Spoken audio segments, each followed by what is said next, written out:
Back to news. Supreme court నిబంధనలకు విరుద్ధంగా drugs case విచారణ జరుగుతోందని ఆరోపించారు బీజేపీ నేత రఘునందన్ రావు. తమ వాదనలో నిజం ఎంత ఉందో రేపు హైకోర్టులో తేలుతుందన్నారు. అయితే కేసు విచారణ మొత్తం నిబంధనలను అనుసరించి జరుగుతుందన్న అకున్ సబర్వాల్ తమ వాదనను హైకోర్టులో వివరిస్తామన్నారు. Now, investigation is an ongoing process. ఇప్పుడు కొన్ని కోణాల నుంచి చూస్తున్నాను. ఇప్పుడు ఎక్సెప్ట్ ఫర్ ఎస్ఐటి ఎవరు ఆ కేస్ డైరీ చూడలే.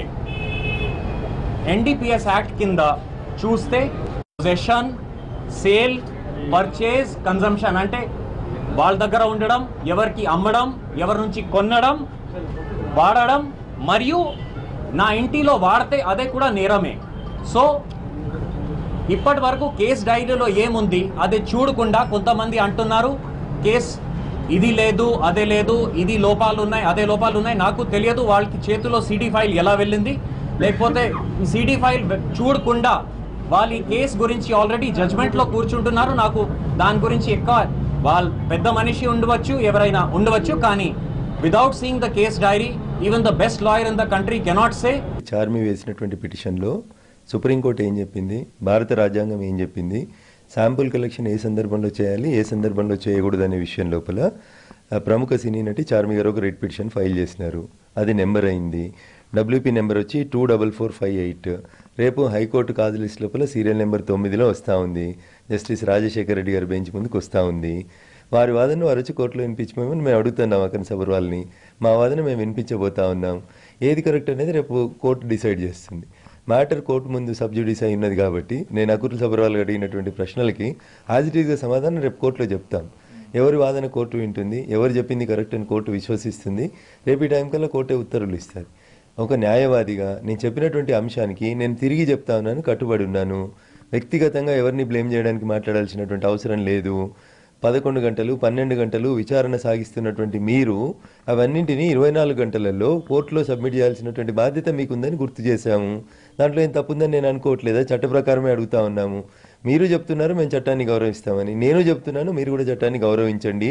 తీసుకున్నటువంటి శాంపిల్స్ని కానీ లేదా ఇన్వెస్టిగేషన్ రిమాండ్ కేసు డైరీని కానీ మీరు తీసుకొచ్చి కోర్టులో జడ్జి గారి ముందు ఉంచండి నేను అడుగుతా ఉన్నాం. మేము అంతకుమించి మేమేం అకున్ సబర్వాల్ గారి వ్యక్తిగతంగా దాడి చేయాల్సిన అవసరం నాకు లేదు, మా పార్టీ కూడా లేదనేది వారు గమనించాలి.